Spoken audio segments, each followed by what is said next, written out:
कि किसी को मंदिर जाने से रोकने वाले अधर्मी और पापी होते हैं, और सबसे भ्रष्ट चीफ मिनिस्टर अब अधर्मी और पापी भी बन चुके हैं।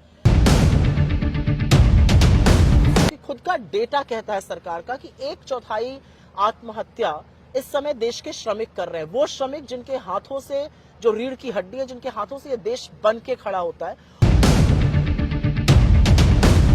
हमारे बब्बर शेर कार्यकर्ता और जनता चाहती थी वो अवरोध टूटे, वो बैरिकेड ढहा, और उसमें इस प्रदेश के मुख्यमंत्री का ईगो और उनके जो आका दिल्ली में तानाशाही सरकार को कि हम आपके आगे झुकने वाले नहीं है। लेकिन उसके बाद हमने कानून का पूरा पालन किया, हमने पुलिस की बात मानी और जो रूट था उससे गए हम।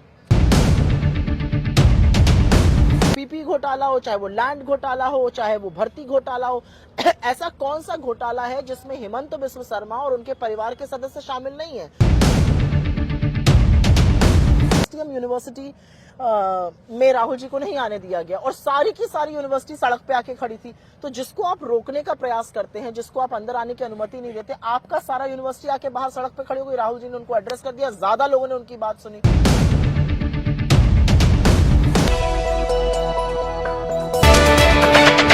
तो भारत जोड़ो न्याय यात्रा लगातार जारी है और असम में इस वक्त न्याय यात्रा है। इस बीच मेरे साथ बातचीत करने के लिए खुद सुप्रिया श्रीनेत जी हैं।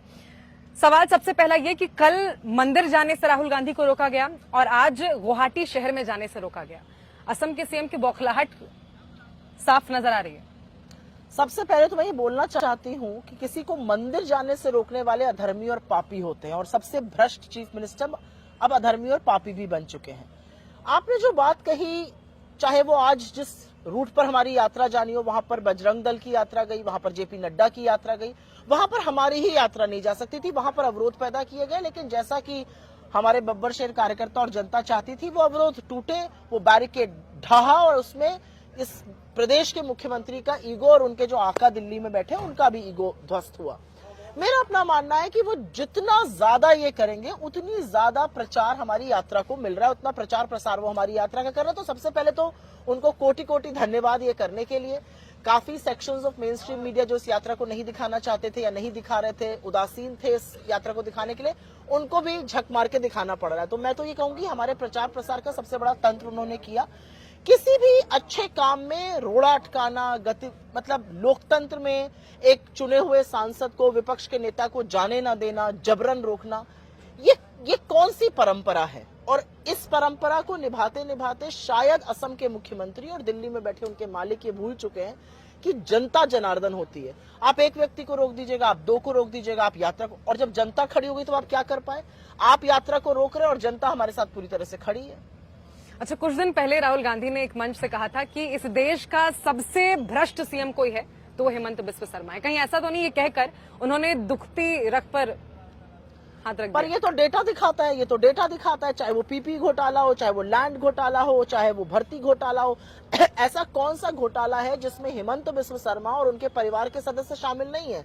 तो कहीं ना कहीं राहुल जी ने सच से उनको अवगत कराया, सच का आईना दिखा दिया। अब सच तो चुभता है और वो इतना चुभ गया कि वो फिर उसके बाद बौखला गए। लेकिन ये बौखलाहट जो है, मुझे लगता है डर का ज्यादा प्रमाण है। ये डर है कि राहुल गांधी चल रहे हैं, वो एक्सट्रीमली पॉपुलर हैं।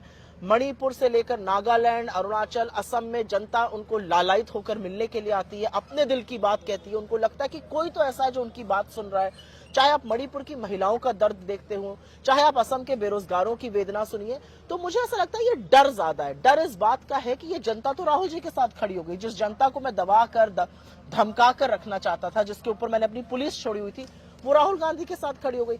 इस बात का डर और बौखलाहट मुझे लगता है उनसे ये सब गलतियां करा रही है, और वो और गलतियां करें, हम ईश्वर से ये प्रार्थना करते हैं। क्योंकि कहीं पर एक शास्त्रों में कहा भी गया है, जब नाश मनुष्य पर छाता है पहले विवेक मर जाता है। जिस तरह की रक्त रंजित राजनीति यहाँ पर करने की कोशिश करी गई, हमारे पीसीसी अध्यक्ष को गुंडों ने मारा, आप भाड़े के टट्टू खड़े करके नारेबाजी करा रहे हैं, इससे क्या दिखता। और वही लोग जब राहुल जी उनके, और मैं तो थी क्योंकि मैंने देखा, जब राहुल जी उनके बगल से निकल के हाथ हिला रहे हैं तो वही लोग हाथ भी हिला रहे हैं। तो कहीं ना कहीं जनता साथ में खड़ी, इसलिए बौखलाहट साफ है। आज भी जब बैरिकेटिंग की तस्वीर सबने देखी, जब बैरिकेड किया गया था, वहां पर भी एक बड़ा जन समर्थन नजर आया, हुजूम नजर आया उस बैरिकेड को तोड़ने। न केवल कांग्रेस के लीडर, मुझे लगता है जनता भी वहां पे बहुत बड़ी संख्या में पहुंची हुई थी। बिल्कुल, और आप थी वहां पर और मैं भी थी, और वहां पर सिर्फ कांग्रेस के कार्यकर्ता नहीं थे, वहां पर वो जनता थी जो चाह रही थी राहुल जी को सुनना, वो जो चाह रही थी कि राहुल जी से वो बात करे, जो चाह रही थी राहुल जी उनसे संवाद करें। आज सुबह जब हम लोग निकले, आपने खुद ही देखा होगा, यूएसटीएम यूनिवर्सिटी में राहुल जी को नहीं आने दिया गया और सारी की सारी यूनिवर्सिटी सड़क पे आके खड़ी थी।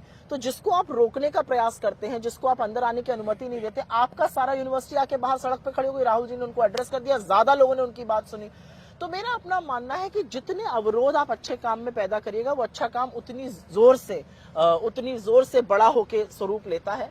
मेरा अपना मानना है कि चाहे वो यूएसटीएम हो या चाहे वो आज जब जनता ने प्रदर्शन किया और जिस तरह से बैरिकेड ढहा, और मैं इस बात की बहुत तारीफ करती हूँ राहुल जी की कि बैरिकेड ढहाना जरूरी था, दिखाना जरूरी था एक तानाशाही सरकार को कि हम आपके आगे झुकने वाले नहीं है। लेकिन उसके बाद हमने कानून का पूरा पालन किया, हमने पुलिस की बात मानी और जो रूट था उससे गए हम। बिल्कुल, 5 न्याय का भी जिक्र आज हुआ। जी हाँ। उस 5 न्याय के बारे में एक बार आप जरा डिटेल में बताएं। भारत जोड़ो न्याय यात्रा शुरू की गई तो एक चीज बिल्कुल साफ थी कि इसके 5 स्तंभ होंगे, और वो 5 स्तंभ युवा न्याय है, भागीदारी न्याय है, नारी न्याय है, किसान न्याय है और श्रमिक न्याय है। 10 सालों से इस देश के युवा रोजगार मांग रहे हैं, उनको रोजगार के बजाय लाठियां पड़ती हैं, उनके साथ न्याय होना चाहिए। 10 साल से शोषित, वंचित, दलित, आदिवासी, पिछड़ा समाज परेशान है, बदहाल है, बेहाल है, वो न्याय की उम्मीद कर रहा है, उनके साथ न्याय होना चाहिए, उनकी भागीदारी सुनिश्चित होनी चाहिए। 10 साल से नारी सुरक्षा और नारी का जो पार्टिसिपेशन आर्थिक व्यवस्था में होता है वो बिल्कुल ध्वस्त हो चुका है, उनके साथ न्याय होना चाहिए। ब्रजभूषण शरण सिंह जैसे लोगों की जरूरत नहीं है हमारे सदन में, उनको न्याय मिलना चाहिए नारियों को ऐसे अत्याचारियों से। किसानों की आय दुगनी करने की बात थी, किसानों को 750 किसानों की शहादत हो गई, चेहरे पर शिकन नहीं आई। किसानों की आय दुगनी करने की बात थी, 27 रुपए रोज का किसान कमा रहा है, उनको न्याय मिलना चाहिए। और अंत में मैं श्रमिकों की इसलिए बात करूंगी क्योंकि खुद का डेटा कहता है सरकार का कि 1/4 आत्महत्या इस समय देश के श्रमिक कर रहे हैं। वो श्रमिक जिनके हाथों से, जो रीढ़ की हड्डी है, जिनके हाथों से ये देश बन के खड़ा होता है, और उन श्रमिकों के लिए चाहे वो आय हो, चाहे उन्नति हो, चाहे वो वेतन हो, चाहे अच्छी व्यवस्था हो रहने की, वो सुनिश्चित करनी जरूरी थी और उनका न्याय जरूरी होना चाहिए। तो ये 5 स्तंभ है, युवा न्याय, भागीदारी न्याय, नारी न्याय और किसान और श्रमिक न्याय, और ये होकर रहेगा। मुझे बहुत इस बात का फक्र है कि राहुल जी बिल्कुल क्लियर है कि वो किसके लिए ये यात्रा कर रहे हैं। वो ना टीवी चैनल के लिए यात्रा कर रहे हैं, ना अपने प्रतिद्वंदी के खिलाफ यात्रा कर रहे हैं, वो एक यात्रा न्याय के लिए कर रहे हैं। और न्याय का जब कोई बीड़ा उठा लेता है तो न्याय होकर रहता है। बहुत शुक्रिया आपका, बहुत शुक्रिया। तो देखिए, कुल मिलाकर ये समझिए आप कि इस देश के युवाओं, महिलाओं, बेरोजगार युवाओं, किसानों, श्रमिकों के लिए ये भारत जोड़ो न्याय यात्रा जारी है और न्याय का हक मिलने तक ये यात्रा ऐसे ही निरंतर जारी भी रहने वाली है। कांग्रेस की भारत जोड़ो न्याय यात्रा के खिलाफ असम में हेमंता सरकार के इशारे पर हुए हमले को लेकर आपकी क्या राय है, कमेंट करके बताएं। और आप नेक्स्ट 7 न्यूज चैनल्स को पहली बार देख रहे हैं तो सब्सक्राइब करके बेल आइकन प्रेस कर दें और अपने यार, परिवार, रिश्तेदारों में शेयर करें ताकि देश दुनिया की और भी खबरें सबसे पहले आप तक पहुंच सके।